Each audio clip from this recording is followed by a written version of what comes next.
Meron tayo ditong scooters na Passion 125 or perfect sa isang sisimula pa lang sa pagmumotor. Bukod kasi sa affordable, malakas din ang makina na pwede mong gamitin sa daily use or pang negosyo, pang grab bar. So ito yung Rossi Passion 125. Tingnan natin yung specs niya, features, kasama na dyan yung price niya. Lahat ng lighting system sa motor na to na nilagay as naka-LED. Baba mo ng fender, so ito naka-glossy black din siya.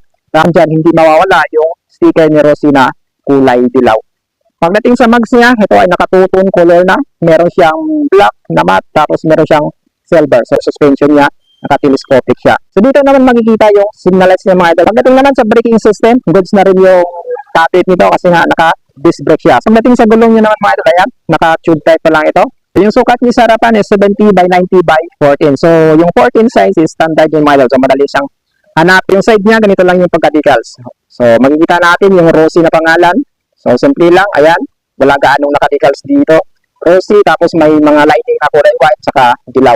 Pagbaba mo sa baba, andyan makikita yung signal lights niya. So, nandito nakalagay yung signal lights niya sa bandang baba mga idol. So, mas maganda sana kung yung signal lights niya, baka dito banda sa taas para madaling makita. Pero dito mo makikita banda sa footboard niya. Matte black na dito banda, tapos didiretso ka dito sa footboard niya mga idol, ayan. So, hindi siya basta-bastang madudulas yung ano mo dito. Yung sapatos mo kasi nga, ayan, nakikita natin, dire-rack siya mga idol, tapos may lining siya or guhit-guhit na hindi talaga madidilas yung sapatos mo. Dito galing hanggang dito sa likod, is naka-matte black siya. So, sinadya talaga ito para hindi basta-basta magasgasan. So, dito naka-airbox ng Rossi na sticker, tapos dito sa bandang likod niya is minimal lang talaga. So, ayan, yung makikita mo, dito lang. So, Passion na naka-silver, yung displacement ng motor na 125cc. So, ito lang yung banda na dito is naka-glossy na yan siya mga idol. Ayan, no? Makikita natin yung glossy black, naka-glossy yellow, saka glossy white. So, may angkasan din siya ng angkas mo. Pwede ka mag-angkas dito. So, pwede rin ito sa driver or sa angkas mo kapag nahirapan siya umapak. So, dito siya, meron siyang side stand. Pero yung side stand ito is ordinary lang siya mga idol na wala siyang side stand kill switch. Tapos, ang maganda dito sa starting system ng motor na to, meron siyang backup. Ayun mga idol. So, ito yung kickstart niya na backup. Meron na rin siyang underseat storage nito mga idol kasi ito yung susian niya. So, susi mo lang. So, ito yung underseat storage na naman ng motor na to. So, hindi naman siya gano'ng kalaki yan. Hindi ka siya yung half-face helmet mo dito mga idol. So, pwede lang dito yung mga gamit ng motor mo. Pwede dito yung mga papers ng motor o kaya mga personal belongings mo. So, maliit lang yung pwedeng ilagay dyan. So, kung gusto mo ng madamihan, mag-attach ka lang ng top box dito. Pwede tayo maglagay dito sa grab bar niya ng top box. Makikita natin naka-matte black to dito lahat. So, ikot hanggang dito sa kabila, naka-matte black na siya. Kung ano yung decals doon sa kabila mga idol, same din dito sa kabila. Ganon din yung decals niya. So, pagdating sa likuran yung bahagi niya, ito, lahat pa rin ng ilaw niya dito, pati yung tail light saka signal light niya.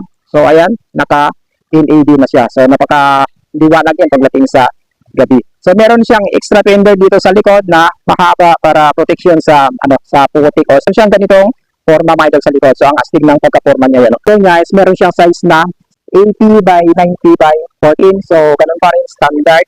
So, madali lang siyang hanapin sa aftermarket. Pero pagdating sa, sa braking system niya, so, naka-drum brake dito sa likod. Goods na rin yung stopping power niya. So, ganun din, naka-two-tone color yung mags niya sa likod. Matte black, tsaka naka-silver siya mga idol. So, yung muffler niya mga idol, galing doon sa mismo makina niya, naka-matte black siya hanggang dito sa dulo. Tapos, meron siyang heat guard na plastic. So, goods na rin yan, yung heat guard na yan, para protection na rin sa angkas mo or matik sa'yo, para hindi ka basta-basta mapapaso in case na mapatikit yung paa mo dito. So, sa pakan niya, so, same din, hindi siya ma-vibrate. So, ayan mga idol. So, kahit patikisan pa ng takbo, hindi mo marinig yung vibration dito kasi na text naman siya. Pero natutupi siya mga idol. Tupi mo lang dyan, tapos sa kabila, natutupi mo rin siya. So, same din, yung decals niya, ayan, minimal lang siya. Makikita natin yung airbox, tapos Passion 125. So, pagdating sa upuan niya, makapal siya. So, goods na rin yan, pang long ride para hindi ka basta-bastang mangangawit yung foot mo o kaya yung likod mo. Pagdating naman sa sitting position nito, naka-upright ka. So, okay yan siya mga idol pagdating sa long ride. So, dito, banda mga idol, meron siyang pocket. Maliit dito. So, dito sa kabila, kasi naman yung cellphone mo kung gusto mong ilagay. Ayan. Paglagay mo lang candy, o kung ano-ano pa dyan, yung mga susi, pwede dito mga idol. So, hindi siya basta-basta din makukulog. So by hook na rin siya dito na pwede mo lagayan ng pinamin mo or sabitan ng mga binili mo galing sa market. Pagdating naman sa sa susian ito, traditional key lang ginamit dito. Pwede mo rin itong ilak kapag iniwan mo sa matataong lugar. So maganda dito mga idol, dito pagdating sa meter panel niya, ayan o, naka-color na siya. Ikita natin lahat ng indicator na gusto natin makita dito. Meron na rin siyang fuel indicator. So ito talaga mga idol. Yan talaga yung pinaka-importante, yung fuel indicator para alam natin kung may laman pa ba o wala na yung gas tank natin. So meron siyang turn signal lights indicator dito, meron siyang high beam, low beam, speedometer, dito naman sa kabila, left, right, tapos dito yung fuel indicator niya. Yung handlebar niya, simple lang o malambot hawakan, tapos wala na siyang in-bar dito. So ganito lang siya. Tapos makikita natin yung switches dito. High beam and low beam ito na switch. Pagbaba mo dito, coin. So dito, turn signal lights niya, left and right. Tapos ito naman yung choke niya.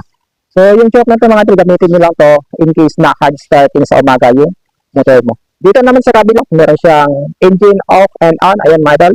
Tapos ito naman doon sa headlight. Off, on, saka off. Meron na rin siyang electric start. Meron siyang back-up na kickstart. Pagdating naman sa presyo nito, ito 50,000 pesos and cash. Tapos kung gusto mo ng installment, wala na siyang down payment. Yung 1 year niya is 5,755 lang. Yung 2 years niya is 3,275. Tapos yung 3 years is 2,450. Meron na rin siyang rebates na 300 pesos. So kung naghahanap ka ng affordable na motor pagdating sa scooters na kategorya, so meron tayo ditong Rossi Passion 125. So perfect sa'yo to. At syempre ito ay naka-promo ngayon. Wala na siyang down payment. Diretso ka na sa monthly installment. Kung malapit ka lang dito sa Kalilangan Bukidnon at naghahanap ka ng scooters na gamitin sa pantrabaho man yan or kaya pang negosyo, pwedeng-pwede sa iyo ang motor na to. So hanggang dito na lang tayo. Huwag kalimutang mag-subscribe dito sa YouTube channel ko. Follow na rin ako sa FB Tips ko mga idol.